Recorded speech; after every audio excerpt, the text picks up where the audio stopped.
तो चलिए दोस्तों, स्वागत है मेरे YouTube चैनल में। आज अपना तीसरा क्लास है, जो कि क्लास 10th के साइंस अध्याय वाइज ऑब्जेक्टिव क्वेश्चन प्रैक्टिस अपना चल रहा है। तो आज मैं आपके लिए लेके आया हूँ अध्याय तीसरा का धातु एवं अधातु की। धातु एवं अधातु के जितने भी ऑब्जेक्टिव क्वेश्चन है दोस्तों, बहुविकल्पिक क्वेश्चन, वो अपन सभी क्वेश्चन को आज पढ़ने वाले हैं। तो सबसे पहले अपन शुरुआत करेंगे बहुविकल्पिक क्वेश्चन से। तो चलिए पहला क्वेश्चन अपन स्टार्ट करते हैं दोस्तों। अगर आप क्लास 10 के स्टूडेंट हैं तो ये वीडियो आपके लिए बहुत हेल्पफुल होने वाली है दोस्तों। तो चलिए पहला क्वेश्चन शुरुआत करते हैं। क्या कह रहा है? कौन सी अधातु द्रव अवस्था में पाया जाता है? उस अधातु का नाम बताना है दोस्तों, जो द्रव अवस्था में पाया जाता है। मतलब द्रव अवस्था मतलब तरल अवस्था में। तो पहला ऑप्शन है ऑक्सीजन, नाइट्रोजन, ब्रोमीन और आयोडीन। तो ऑक्सीजन ये भी एक अधातु है दोस्तों, नाइट्रोजन ये भी अधातु है, और आयोडीन ये भी अधातु है। चारों अधातु है। लेकिन अपने को पूछ रहा है कौन सी अधातु द्रव अवस्था में पाया जाता है, जो लिक्विड अवस्था में पाया जाएगा। ऑक्सीजन तो अधातु है लेकिन वो दिखाई नहीं देता। ठीक है, गैस है। तो इसका आंसर आ जाएगा दोस्तों ब्रोमीन। क्या आ जाएगा? ब्रोमीन। ब्रोमीन एकमात्र ऐसे अधातु है जो द्रव अवस्था में पाया जाता है। दूसरा क्वेश्चन क्या कह रहा है? जब जब जल धातु के साथ अभिक्रिया करता है तो कौन सी गैस उत्सर्जित करता है? मतलब जल के बारे में बोल रहे हैं। जल धातु के साथ अभिक्रिया करता है तो कौन सी गैस उत्सर्जित होता है, मतलब कौन सी गैस निकलता है? पहला ऑप्शन है फ्लोरीन, ऑक्सीजन, नाइट्रोजन और हाइड्रोजन। मतलब कोई भी धातु जब जल के साथ अभिक्रिया करेगा तो कौन सी गैस उत्सर्जित करेगा? तो आपको बताना है दोस्तों। पहला ऑप्शन है फ्लोरीन, दूसरा ऑप्शन है ऑक्सीजन, तीसरा ऑप्शन है नाइट्रोजन और चौथा ऑप्शन है हाइड्रोजन। तो इसका आंसर आ जाएगा दोस्तों हाइड्रोजन। जब भी किसी धातु जल के साथ अभिक्रिया करता है तो कौन सी गैस उत्सर्जित करता है दोस्तों? हाइड्रोजन। तीसरा क्वेश्चन क्या कह रहा है? निम्नलिखित में से कौन सी मिश्र धातु में पारद की अवयव होता है? निम्नलिखित में कौन सी धातु निम्नलिखित में कौन सी मिश्र धातु में पारद की अवयव होता है? मतलब क्वेश्चन यहाँ थोड़ा सा हल्का घुमा दिया है दोस्तों, इसको अपन याद रखेंगे। क्या कह रहा है? निम्नलिखित में कौन सी मिश्र धातु पारद की उदाहरण है? पारद बोले तो पारा, ठीक है ना। पारद को ये पारा बोलते हैं, मरकरी बोलते हैं, मरकरी। इसका नाम याद रखेंगे दोस्तों। पारद बोल दिया, पारा बोल दिया, मरकरी बोल दिया। तो ये पूछ रहा है क्वेश्चन, निम्नलिखित में से पारा का उदाहरण है। निम्नलिखित में से पारा का उदाहरण है। तो इसमें कौन सा हो जाएगा दोस्तों? पहला ऑप्शन पीतल, दूसरा सोना, तीसरा चांदी और चौथा अमलगम। तो पारद का उदाहरण दोस्तों अमलगम होता है। क्या होता है? अमलगम। अब देखेंगे चौथा क्वेश्चन। निम्नलिखित में से कौन सी धातु उभयधर्मी ऑक्साइड बनाती है? जब निम्नलिखित में ऐसी कौन सी धातु है जो उभयधर्मी ऑक्साइड बनाती है? तो पहला ऑप्शन है सोडियम, एल्यूमिनियम, कॉपर और कैल्शियम। ये तीनों नहीं बनाता दोस्तों, सोडियम, कॉपर, एल्यूमिनियम। केवल एल्यूमिनियम ही उभयधर्मी ऑक्साइड बनाता है। या फिर उदाहरण के लिए आपको दूसरा क्वेश्चन भी घुमा देगा, निम्नलिखित में कौन उभयधर्मी का उदाहरण है? तो आपको पता रहना चाहिए दोस्तों, तो कौन है? एल्यूमिनियम क्या है? उभयधर्मी ऑक्साइड का उदाहरण है। पांचवा क्वेश्चन क्या कह रहा है? निम्नलिखित में से कौन सी अधातु में चमक होती है? मतलब उस अधातु का नाम बताना है जिसमें चमक पाई जाती है। ठीक है ना। लेकिन अधिकांश धातु अचमक होती है, जिसमें चमक नहीं होती, चमकहीनता होती है। लेकिन एक ऐसा धातु है जिसमें चमक पाई जाती है, जो चमकती है। ठीक है। तो क्वेश्चन क्या कह रहा है? निम्नलिखित में कौन सी अधातु में चमक होती है? पहला ऑप्शन है सल्फर, दूसरा ऑप्शन है ऑक्सीजन, तीसरा ऑप्शन है नाइट्रोजन। तो अगर लॉजिक लगाया जाए दोस्तों तो तीनों चीज अपने को तो दिखाई देता, ना तो सल्फर दिखाई देता, ना ऑक्सीजन दिखाई देता, ना नाइट्रोजन दिखाई देता। क्यों? क्या आप हम ऑक्सीजन गैस को देख सकते हैं? नहीं। नाइट्रोजन गैस को देख सकते हैं? नहीं। तो आयोडीन, आयोडीन एक मात्रा है जिसमें क्या होती है? चमक होती है दोस्तों। ये क्या है? अधातु है। निम्नलिखित में कौन सी अधातु में चमक होती है? तो किसमें होती है? आयोडीन में चमक होती है। छठवां क्वेश्चन ये क्या है दोस्तों? निम्नलिखित में कौन सा गुण प्राय धातुओं द्वारा प्रदर्शित नहीं किया जाता। ये जो धातु है उसमें से बोल रहा है कि निम्नलिखित में से कौन सी गुण प्राय धातुओं द्वारा प्रदर्शित नहीं किया जाता। अब उसके बारे में आपको बताना है। तो पहला ऑप्शन क्या कह रहा है, चमकहीनता, धातु में सॉरी अधातु में चमकहीनता। दूसरा, विद्युत का संचालन, कह रहा है कि क्या विद्युत का संचालन होगा अधातु में।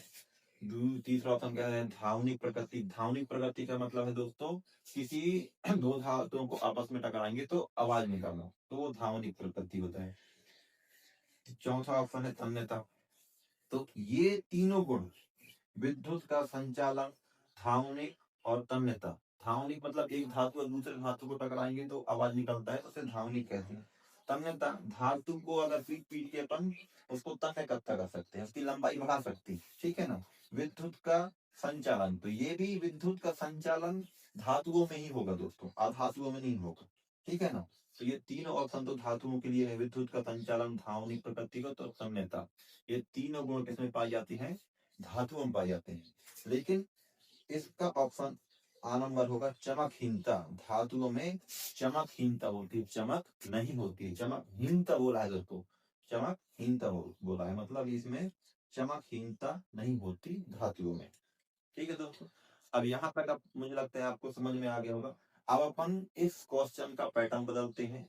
अब अपन सत्य असत्य के रूप में क्वेश्चन आगे का पढ़ाई करते हैं, क्योंकि अपने को अलग अलग क्वेश्चन पढ़ना है दोस्तों, क्योंकि सत्य असत्य आएगा, सही जोड़ी आएगा और सही विकल्प आएगा और एक शब्द में उत्तर आएगा। तो अपने को अलग अलग पैटर्न में पढ़ना है दोस्तों। तो अपन ये सही विकल्प वाला पैटर्न कंप्लीट कर लिया है। अब देखते हैं सत्य क्वेश्चन। चलिए दोस्तों, सत्य सत्य की तैयारी करते हैं। उसमें आपको बताना है कि कौन सा सत्य है कौन सा असत्य है। तो चलिए शुरू करते हैं।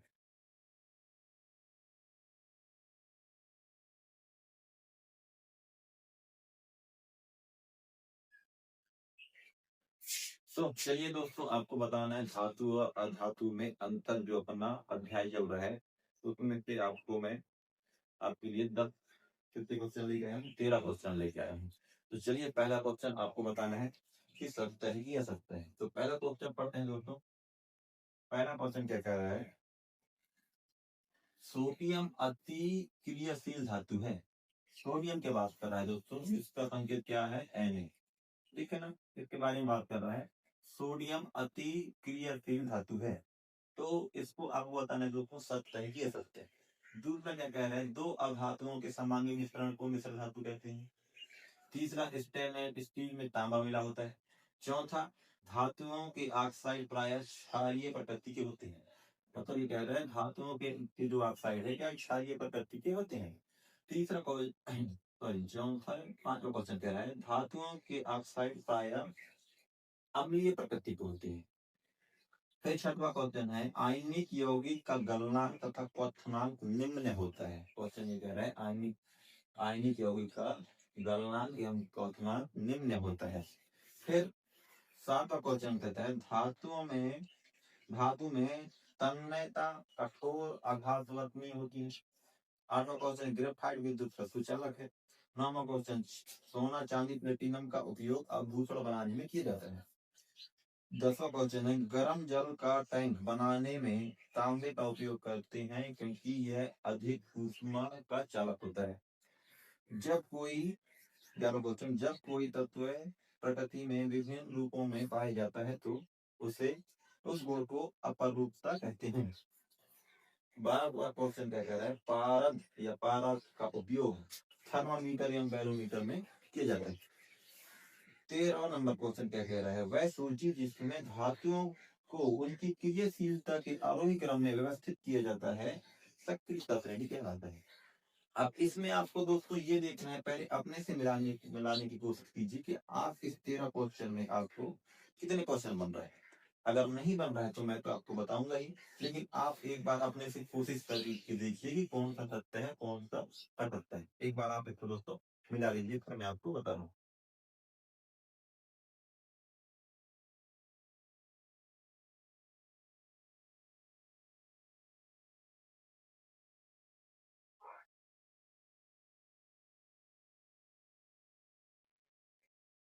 तो चलिए दोस्तों, लगता है मुझे जाहिर सी बात है आपने मिला लिया होगा कि कौन सा तथ्य है कौन सा अतथ्य है।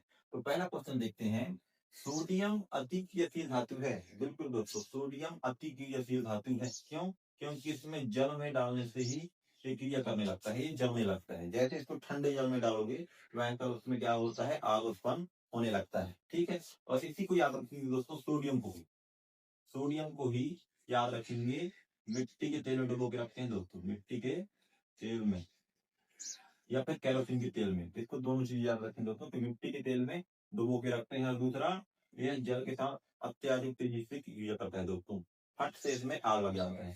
दूसरी बात इसमें यह है कि इसको सोडियम एक ऐसा धातु है या पोटेशियम एक ऐसा धातु है जिसे चाकू से चाकू से आसानी से काटा जा सकता है दोस्तों, काटा जा सकता है। ठीक है। अब इस सोडियम से अपने को तीन बात याद रखना है। पहला है मिट्टी के तेल में डुबो के रखा जाता है। दूसरा, जल के साथ बहुत तेजी से क्रिया करता है, आग लग जाता है, चाहे वो ठंडे जल से भी हो। ठीक है। उसके बाद तीसरा क्या करता है, चाकू से आसानी से काटा जा सकता है। इस धातु को दोस्तों चाकू से आसानी से काटा जा सकता है, इतना ये मुलायम होता है। ठीक है। तो इसका आंसर क्या हो जाएगा, राइट हो जाएगा। दूसरा क्वेश्चन क्या कह रहा है, दो अधातुओं के समांगी मिश्रण को मिश्र धातु कहते हैं। अब इसमें देखना दोस्तों, कंफ्यूज नहीं है। अधातु बोला है, दो अधातुओं के समांगी मिश्रण को क्या कहते हैं, मिश्र धातु कहते हैं। तो ये वाला क्वेश्चन अपना गलत हो जाएगा दोस्तों। क्यों? क्योंकि धातुओं का मिश्रण नहीं होता दोस्तों, धातुओं का मिश्रण होता है, धातुओं का। ठीक है ना। तो इस क्वेश्चन में यहाँ पे अधातु लिखा है दोस्तों, तो ये गलत हो जाएगा। दो धातुओं के समांगी मिश्रण को मिश्र धातु कहते हैं, ये ऑप्शन सही होगा। लेकिन इसमें क्या पूछा है, अधातु पूछा है। तो दो धातुओं के समांगी मिश्रण को क्या कहेंगे अपन, मिश्र धातु। लेकिन इसमें क्या पूछा है, अधातु। तो ये अपना क्या हो जाएगा, गलत हो जाएगा। ठीक है। तीसरा क्वेश्चन क्या कह रहा है, स्टील में तांबा मिला होता है। जो स्टेनलेस स्टील होता है उसमें तांबा मिला होता है। तो इसका आंसर क्या हो जाएगा, राइट हो जाएगा, क्योंकि स्टेनलेस स्टील में तांबा मिलाया जाता है। ठीक है दोस्तों। चौथा क्वेश्चन पढ़ेंगे आप लोग। ठीक। तो चौथा क्वेश्चन क्या कह रहा है, धातुओं के ऑक्साइड, क्या कह रहा है, धातुओं के ऑक्साइड प्रायः क्षारीय प्रकृति के होता है। जी हाँ दोस्तों, धातुओं के जो ऑक्साइड होता है वो हमेशा कौन सा प्रकृति का होता है, क्षारीय प्रकृति का होता है। तो ये अपना आंसर सही हो जाएगा। ठीक है। पांचवा क्वेश्चन कह रहा है, आधातुओं के ऑक्साइड अम्लीय प्रकृति का होता है। अब इसमें लॉजिक वाला बात है दोस्तों, याद रखेंगे। जो धातु होते हैं उसके ऑक्साइड कैसा होगा, क्षारीय प्रकृति का होगा। ठीक। और जो अधातुओं के ऑक्साइड होगा वो कौन सा प्रकृति का होगा, अम्लीय प्रकृति का होगा दोस्तों। ठीक है ना। उसके बाद देखेंगे छठवा क्वेश्चन, आयनिक यौगिक का गलनांक तथा क्वथनांक निम्न होता है। ये वाला क्वेश्चन गलत है दोस्तों। क्यों? क्योंकि आयनिक यौगिक का गलनांक हमेशा उच्च होता है दोस्तों, निम्न नहीं होता। ठीक है ना। क्योंकि उसमें अंतरा आकर्षण बल पाया जाता है। तो इसमें आयनिक यौगिकों का गलनांक तथा क्वथनांक निम्न नहीं होता, कैसा होता है, उच्च होता है दोस्तों। इसको याद रखेंगे, आयनिक यौगिकों का गलनांक कैसा होगा, हमेशा उच्च होगा। तो ये वाला ऑप्शन क्या हो जाएगा अपना, गलत हो जाएगा। अब सातवां क्वेश्चन क्या कह रहा है, धातुओं में तन्यता कठोर आघात वर्तनीय होती है दोस्तों। एक बार इसको आप अपने सोचिए दोस्तों, फिर मैं आपको बता रहा हूँ।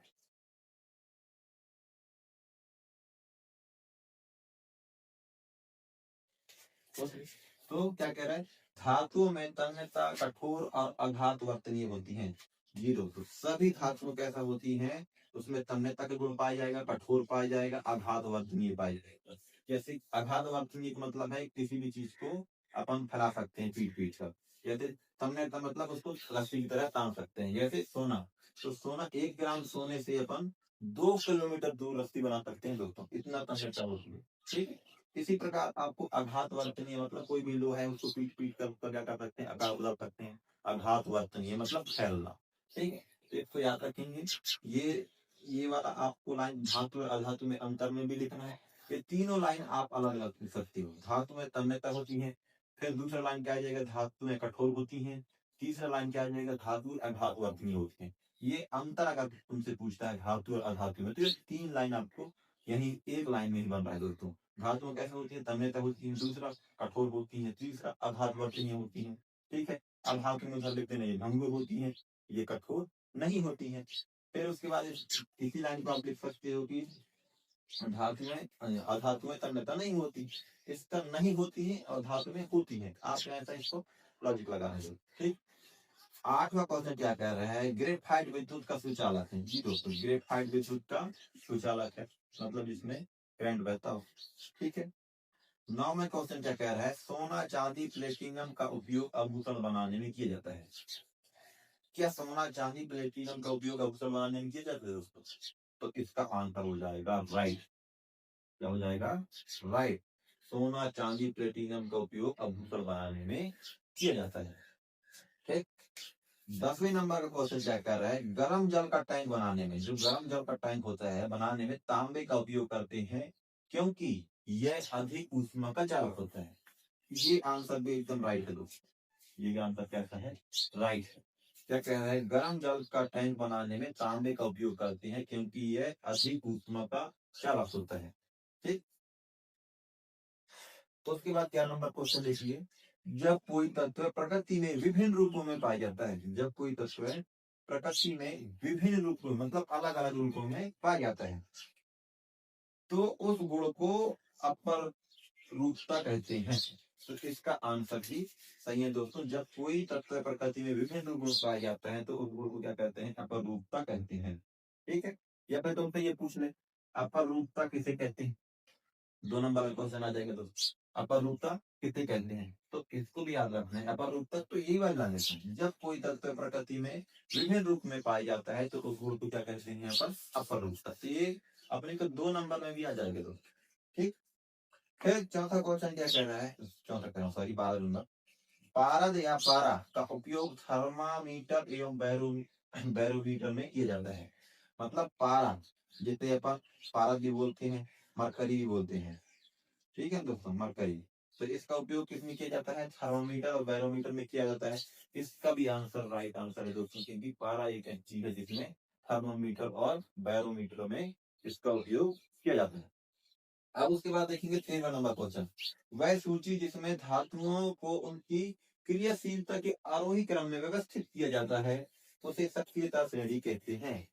इसका भी आंसर राइट है दोस्तों। क्यों? क्योंकि वह सूची जिसमें धातुओं को उनकी क्रियाशीलता की, मतलब क्रियाशीलता क्या है? जैसे अधिक अधिक क्रियाशीलता से लेकर कम क्रियाशीलता, मतलब इसको व्यवस्थित करना, आरोही क्रम में व्यवस्थित करना ही क्या कहलाता है? सक्रियता श्रेणी कहलाता है। अब इसका दो दो क्वेश्चन बन सकता है दोस्तों। सक्रियता श्रेणी किसे कहते हैं, समझाइए। ठीक है, तो यही बात लिखना है। वह सूची जिसमें धातुओं को उनकी क्रियाशीलता के आरोही क्रम में व्यवस्थित किया जाता है, उसे सक्रियता श्रेणी कहते हैं। ऐसे आपको इस क्वेश्चन को 2 नंबर में पूछ सकता है। मुझे लगता है यहाँ तक आप बात समझ में आई होगी। एक बार आपको अगर समझ में नहीं आया तो आप फिर से देख सकते हैं, मैं इसको फिर से बता दे रहा हूँ आपको। ठीक, तो पहला क्वेश्चन क्या कह रहा है? सोडियम अति क्रियाशील धातु है। बिल्कुल सही आंसर है दोस्तों इसका। दो अधातुओं के समांगी मिश्रण को क्या कहते हैं? मिश्र धातु। ये गलत हो जाएगा, क्योंकि धातुओं के समांगी मिश्रण को कहते हैं। तीसरा, स्टेनलेस स्टील में तांबा मिलाता होता है। जी, इसमें स्टेनलेस स्टील में तांबा मिलाता है, इसका आंसर नहीं मिल जाएगा। धातुओं की ऑक्साइड कैसा होता है? क्षारीय प्रकृति के होते हैं। बिल्कुल सही बात है। पांचवा, धातुओं के ऑक्साइड प्राय अम्लीय प्रकृति के होते हैं। तो बिल्कुल दोस्तों इसका सही आंसर हो जाएगा। आयनिक यौगिक का गलनांक तथा क्वथनांक निम्न होता है। बिल्कुल गलत आंसर है, क्योंकि क्या होता है इसका? उच्च होता है। धातुओं में तन्य कठोर आघात वर्तनीय गुण होती है। बिल्कुल सही आंसर, धातुओं में तन्यता कठोर आघात वर्तनीय गुण होती है। ग्रेफाइट विद्युत का कैसा होता है? सुचालक होता है। सोना चांदी प्लेटिनम का उपयोग आभूषण में बनाने में किया जाता है। जी हाँ दोस्तों, इसका उपयोग किया जाता है? आभूषण बनाने में किया जाता है। गर्म जल का टैंक बनाने में तांबे का उपयोग करते समय करते हैं, क्योंकि अधिक ऊष्मा का चालक होता है। अधिक ऊष्मा की चालक होता है, इसलिए तांबे की टैंक गर्म जल टैंक बनाने में तांबे का उपयोग किया जाता है। ठीक है, इसको याद रखिए। 11 क्वेश्चन का है, जब कोई तत्व प्रकृति में विभिन्न रूप में पाया जाता है तो उन गुण को क्या कहते हैं? अपर रूपता कहते हैं। ठीक, पारा या मरकरी, पारा का उपयोग थर्मामीटर बैरोमीटर बनाने में किया जाता है। 13वां नंबर वह सूची जिसमें धातुओं की उनकी क्रियाशीलता के आरोही क्रम में व्यवस्थित किया जाता है उसे सक्रियता श्रेणी कहते हैं। दोस्तों यहाँ तक मुझे लगता है आपको आई होप इस बात समझ में आया होगा, आंसर अच्छा लगा होगा।